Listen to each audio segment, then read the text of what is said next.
bronche. That's how we say brunch. Here's to the ladies who say basic with their lunch. Be a queen. Be a boss. Ladies who brunch and pop it off. Hey, we pop and pop it off. We pop. All right. The episode's about to start. What's up, everybody, and welcome to another episode of Ladies Who Bronche. I am Julissa. What's good, everybody? This is Skittles. And this week, we are back from our mid-season break from the holidays. And we have such a dope duo with us. They are goddesses and jefas in their own rights.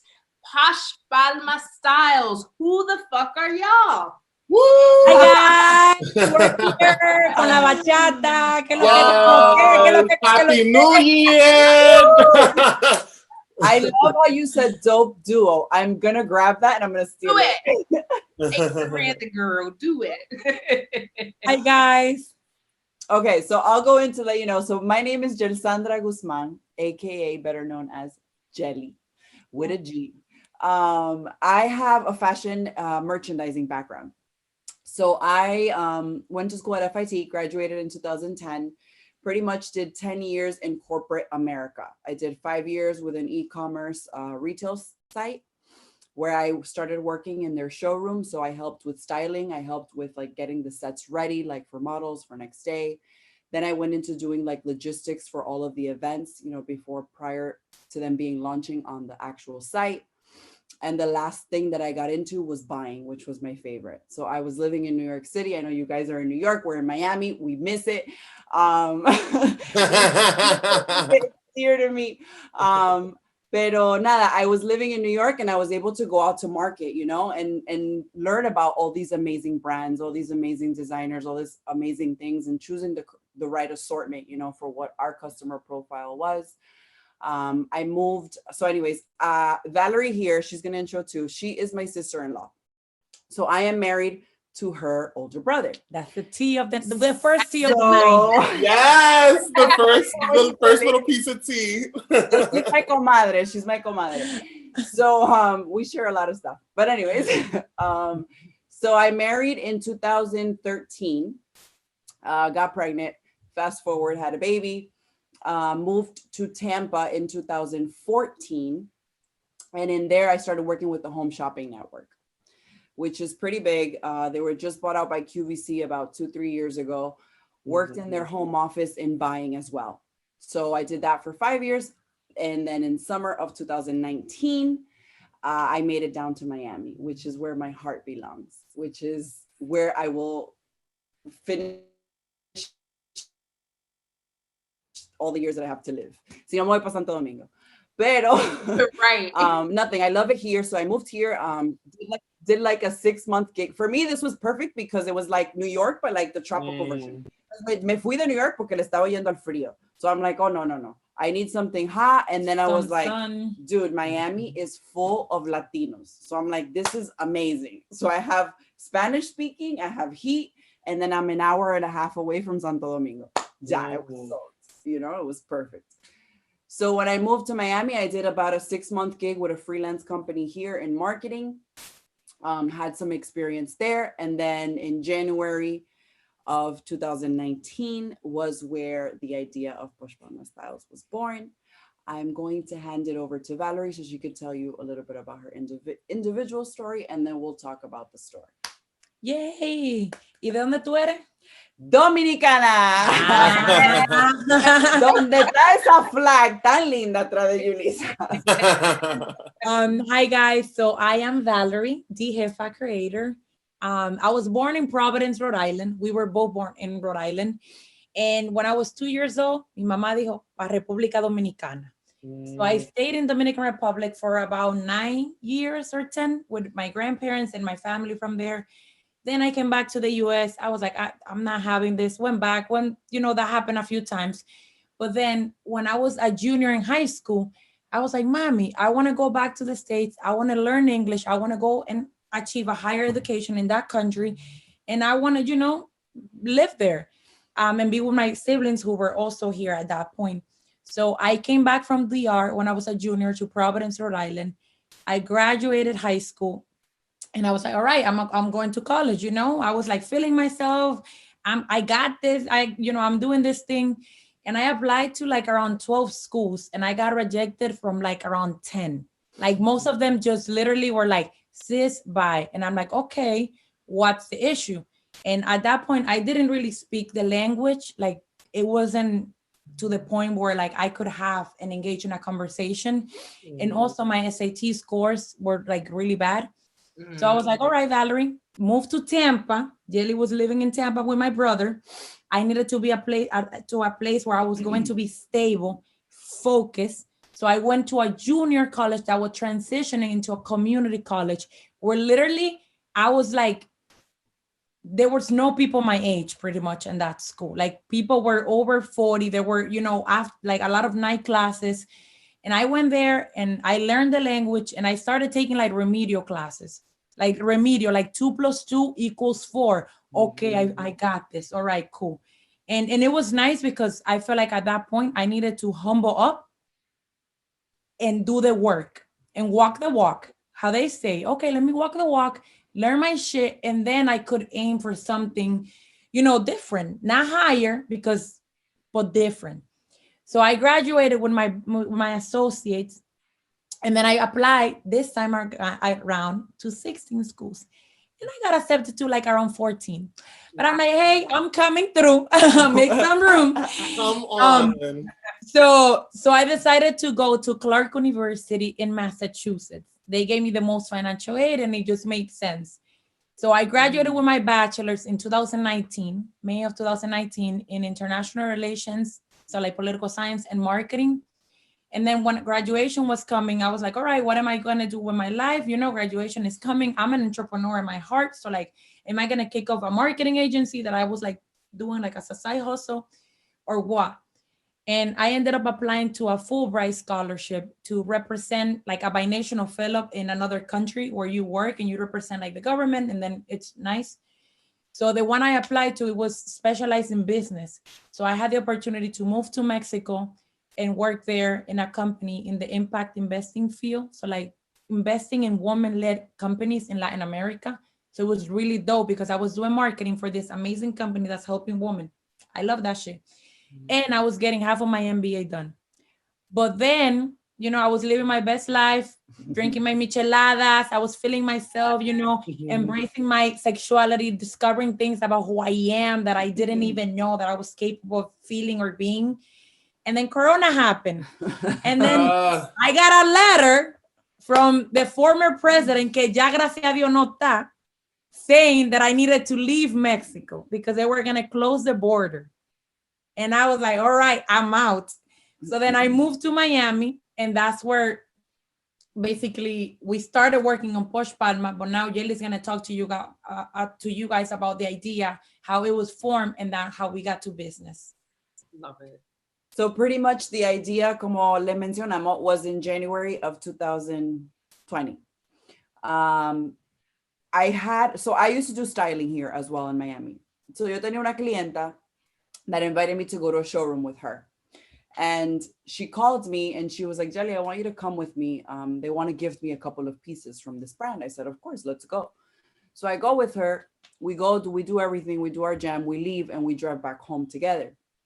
Y ella me dice a mí, but I remember you telling me about you wanting to do something like this, like build kind of like a store concept, like, what's going on with that? She's like, look at this lady. Like the lady was running her showroom out of her house.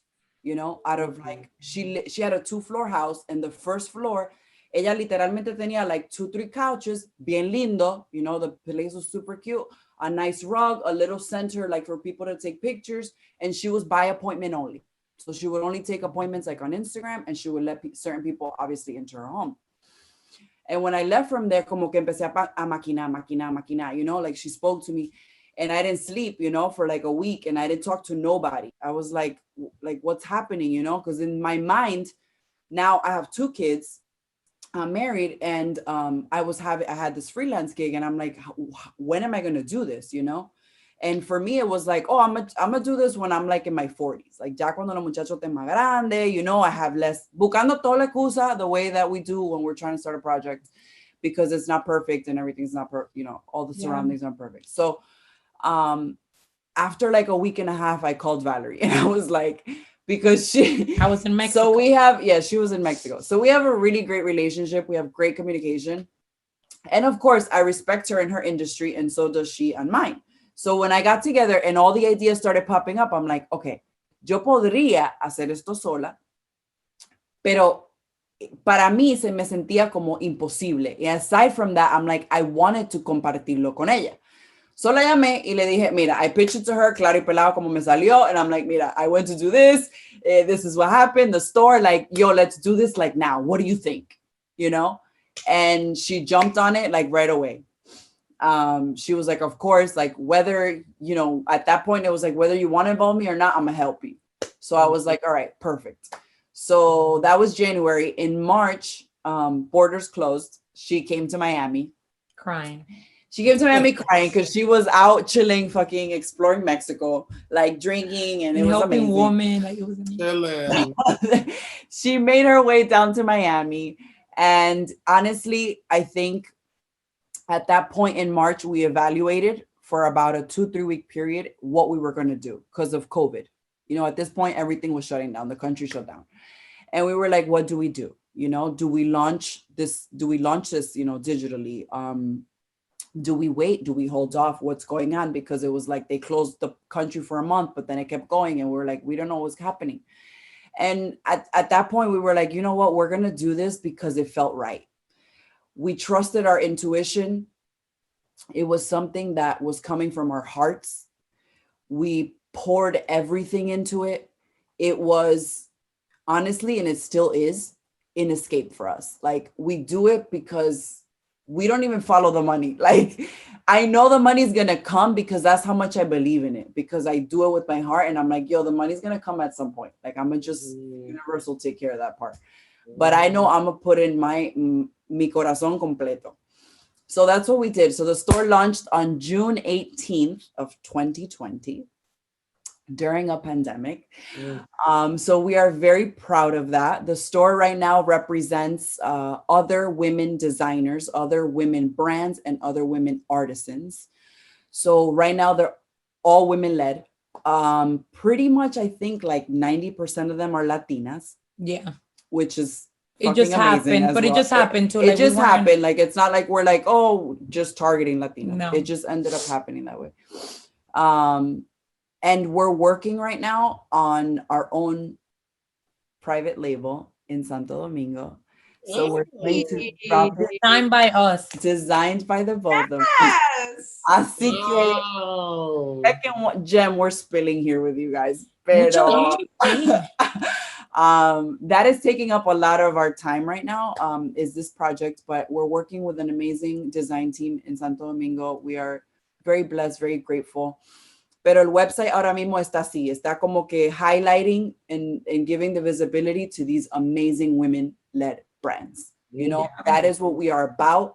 We are out there always searching. I know 2020 kind of stopped us with the whole like traveling thing and all the restrictions, because we have dreams of being able to go everywhere global to find these beautiful like findings, you know, of this beautiful work, of these, you know, beautiful women around the world. So we're very blessed and we're very lucky, and I'm gonna let Valerie talk about the community component that we have to the store. So back to the chisme. So when I came back from Mexico, you know, we were like, all right, we want to have a store. But then the question was, how can we be different? How can we do something that aligns with the perspective and like the ideology? Like, we are like community advocates. So like, how can we do something that's different? Porque una ropa, okay, chévere, la intención está ahí, pero what can we do that can help us elevate not only our voices, but the other voices of other women? So we started a series called Spoken Jefas, which we're going to be highlighting you both. Yeah. But in that space, we just want to highlight like those people that are doing incredible things in the community. And we want to not like be a platform and be como crear el camino for generations to come, and for women to look at us and be like, sis, I look like that too. You know, they did that and the freaking pandemic, and I want to do that too. And also because we hold on very strong the idea of like collaborating and like uplifting other people and making sure that we're making room, because it's one thing to take up space, which I love. I'm like always down to take up space because I fought, like our ancestors fought to take up the space, so let's take up space today. But it's like how are you facilitating space too? So you know that is different. And so we started doing that with the component of spoken jefas, and that's something that we love it very much and that we try to always work on. You know, like Yeli mentioned, we have, you know, we work with artisans and designers, but we created a program called She Rises just for that, so we can make sure that we continue to offer visibility and representation to other people. And we just want to be a platform. Like if you go to our Instagram, you know, like you fuck with that because it's like it's a vibe, it's a mood. It's like we're offering resources, we're offering tips, we're giving back. And I think that our goal is to eventually continue to grow in that aspect and elevate our impact and multiply that impact that we are currently doing. And it's basically what drives us, you know, like if we could 100% of our time, we'd be doing community work. Exactly. So pero también ahí es que I know we're going to be talking into that. It also comes, you know, you have to monetize what you're doing too. So that's where we are always battling, but we're making it work. And we are just blessed and honored to be in a space like this one where we can talk and what we're saying is being welcome, not just by you two, but your whole ass dope community. Yeah, our community is really dope. Yes, we, like even between us, like we have shared community. Like when I'm on your page and I see like, oh, who else follows the page? We share a significant amount of community and collaborators even. Like I always say, Carolina, Miss Rizos, esa es mi prima, porque ella tiene apellido Contreras y yo soy Contreras. Esa es tu prima. Exacto. Honestly, she's like everything. And like she's out there doing. She's amazing. And I think the fact that we can share that says so much about nuestra colaboración and us as individuals, human beings. Yes. I have one random question. When it comes to you guys deciding to design your own line, are you guys drawing it or is it like, is somebody else drawing it? What goes into that? Like, how do you decide, oh, I'm going to start my own line? So we've been working with these amazing brands, but in the idea of Posh Palma Styles being born, there's always been a passion for the way we dress. Like Valerie and I salimos, para no ponértelo like too confusing. Like we go out and like we're very into what we wear. It could be a bata. Like it doesn't matter what we wear. We love clothes. Like we love clothes. We love clothes. And like, mixing like patterns and doing like having things. fun with it. And like I always talk about fashion as like it's a form of self-expression and it's to each its own.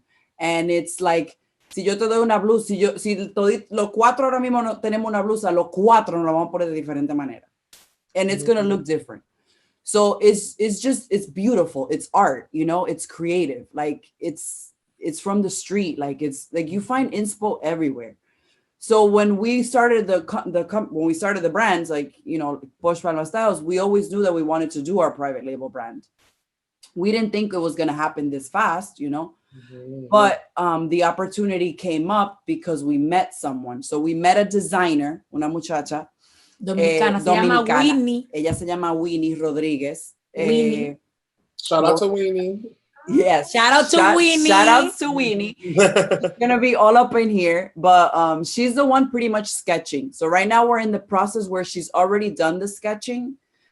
We've approved the designs, but we had gone back and forth with her. And we made times. changes. And we've made changes.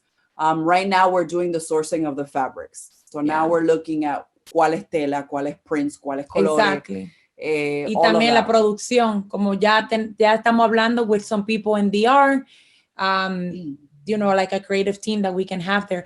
But something that I wanted to add into that is that something that was very humbling, y fue como que when it came to the point, like the opportunity showed up, it was nice to see that we found somebody that does something that we don't do. Mm-hmm. And tú you respect that, you honor that, you give that girl the shout out because she's sketching that. You know what I'm saying? So it's like, it's beautiful to see how we were able to honor that. Like, I'm a digital girl, you know, like that's my shit. I'm not here like sketching that. I don't do that. And then Jelly here is like a fashion girl. She works with products. So like, that's her thing. And then like adding Winnie, somebody that it's passionate. And in Dominican Republic, we could be straightforward. There's not that much opportunity in the fashion industry. And she's out here receiving that opportunity through Posh Palma Styles, which is like a freaking baby, because you know what I'm saying? But So now, it's like, all babies grow for up. now, but it's nice to see how we're offering her a space in our platform to do what she loves, and we're respecting and honor Winnie. Yeah, exactly. Winnie, you know? Yeah. I love that. And I love that you even asked that question, Skittles, because it, like, when you hear things like that, I'm like, oh, great, they're starting it. And in my head, I'm like, yeah, it'll just get done. But it's always interesting and important, I think, for people to recognize that when you're dreaming out loud and putting your visions together, there's never harm in tapping on someone's shoulder and saying, hey, actually, I need help, right? It doesn't mean your idea isn't yours. It's still like collaboration is still yours. Like it's still both your parents' child, right? Like it's not like you're more or less your mom's child than you are your dad's child. It takes two, right? And so in collaboration, it's like actually it takes that level of collaboration. And if it's in the best interest of the ultimate goal, then what's the problem? Exactly. No, the end goal is just for it to come to life, you know? And what do we do for us to have it like that? And especially that we're such big advocates about working in conjunto, like working in team, working in community. And right away when we wanted to do this, we were like, yo, we're doing this in DR. Like, why would we do it somewhere else? Like, we're Dominican. Why would we offer that? I mean, a dream of ours is to one day own like a whole big ass team in Dominican Republic and have and offer jobs and offer like a million other amazing benefits, you know, to people over there and help as much as we can and support. All right, ladies. So now we're going to go into our brunch questions. And the first question we have for both of you is, what is your go-to brunch plate? So when you go out to brunch, what's your go-to like order? Bueno. You want me to go first? So we're in Miami. So here we have a lot of Spanish places. Mucho cafeteria latina. Like normally that's where we go, like when we go for brunch. I like to have sweet and salt. I am a big sweet person. I think I told you guys, but I love waffles. Yes. So either waffles or French toast, but then I have to have some sort of like omelet, like some sort of like the eggs con una, and here we have Cuban toast. So uno huevito con una tostada cubana, bien rico con un chin de mantequilla, mi cafecito con leche, and we're good. Yes. Yeah. I'm going to break it to you all, but my ideal brunch is un mango. Yeah. Sorry. When I think of brunch, como que I you know, like I'm like mango con salami o jamoneta, o longaniza con queso frito y huevo frito, pero con la yema blandita. Yes. And onions. And I'm horizoñando if you want to just, just so you can but yeah, I feel like I'm not a big fan of like como la toast con eso. I'm more like un mangú because like I like to eat heavy in the morning. So that's my go-to. Yes. That's a good. Me and Skittles have been known to bust some mangú at breakfast. Havana Cafe is one of our favorite spots. Oh, I've been to Havana Cafe. And they have a tres golpes. Oh my God. But then they also comes with a Cuban empanada. Ay, Dios mío. But we gotta go when you two come down here. Everything like a Cuban sandwich, basically, and una empanada. Oh, wow, qué rico. The mimosa and the sangria unlimited. No, unlimited, bottomless, please, bottomless. Yes. So then that goes right into our next question. What is your go-to brunch drink? What are you drinking at brunch? I love a peach Bellini. Yes. Skittles. I'm about to put you on because I have a great. I've mentioned this on like 5 different episodes, but I have a great recipe. Pues mándamela, please. Mándamela. Bueno, I'm gonna be basic. I like my orange juice. Un juguito de naranja, freshly squeezed. That's it. You have me in there. That's cute. Just De la naranja del campo, que you have to take the horse to get to those. Right. Exprimirla. And then go to like a neighbor's house to find how to like exprimirla. That type of orange juice. Tell us, what was it like going out to eat when you were growing up? You can go first. I'm trying to think if I remember going out to eat. So my parents split up when I was like 3 or 4. I can't remember. So me going out to eat, like with my mom, all I can remember that it was with my tias, like, you know, and later we'll talk about this, but it was always like either, you know, them talking about something going on in the family, some sort of bochinche, or with my dad. Like my dad remarried like 2-3 years later. So I had a stepmom. At that point, like me and her weren't clicking for a while. So it was always a little uncomfortable. I would always try to evadir la situación, like to be in places with her and my dad. We later got to a better place, but I pretty much grew up with her and my mom. I can't remember like really specific feelings of, I would always love though being more with my mom because I felt more like homey. Like I felt more like comfortable, you know, like happier. I think I remember mostly for like birthdays or like occasions. So like there's a place called La Fogata. It's in Tenares. I lived in Salcedo, which is the smallest provincia of Dominican Republic. And I remember going to La Fogata for like birthdays. So it was always like, okay, los jeans, más chévere. You know what I'm saying? Or I remember that I used to live in Dominican Republic with my aunt and her husband, and I called them mommy, papi, because I was a kid, you know, they were my parents until I was like 10, and then I realized it wasn't like that. But I remember that we would go to Santiago to go food shopping sometimes to La Sirena. Like for Christmas. Yeah. And it was like, you know what I'm saying? It was like, oh, for Christmas, we should shop at La Sirena to buy the grapes, the red grapes. And I'm like, okay. So we would eat like in La Sirena, like in the food court in La Sirena. So like those were like really like good memories because we would only do that for like happy moments. Or si había una cita en el doctor y hay que ir para Santiago to the doctor. Okay, so then those were like sad moments eating. You know what I'm saying? Because you're going to the doctor, what's happening? Right. But we didn't really used to go out to eat like that, pero era más como let's go to the Pica Pollo or let's go to the parque to buy a pastelito de huevo for breakfast, you know, like things like that. Yes, I love that. And I love that you highlighted La Sirena because very seldom do I get to like get into DR culture that deep with people because a lot of my Dominican friends are Dominican American and they don't have a deep relationship with the island. But La Sirena is like, for those who don't know, it's almost like a Walmart, but it has a food court in it with legit like food, like beans, bacalao, like it's like a one-stop shop. Like you're in there, de la que te levanta hasta la tarde. Yeah, like that's how we would go when I was like, we would go to like buy the school supplies too, for instance. Okay, the whole day to La Sirena. Yep. You know?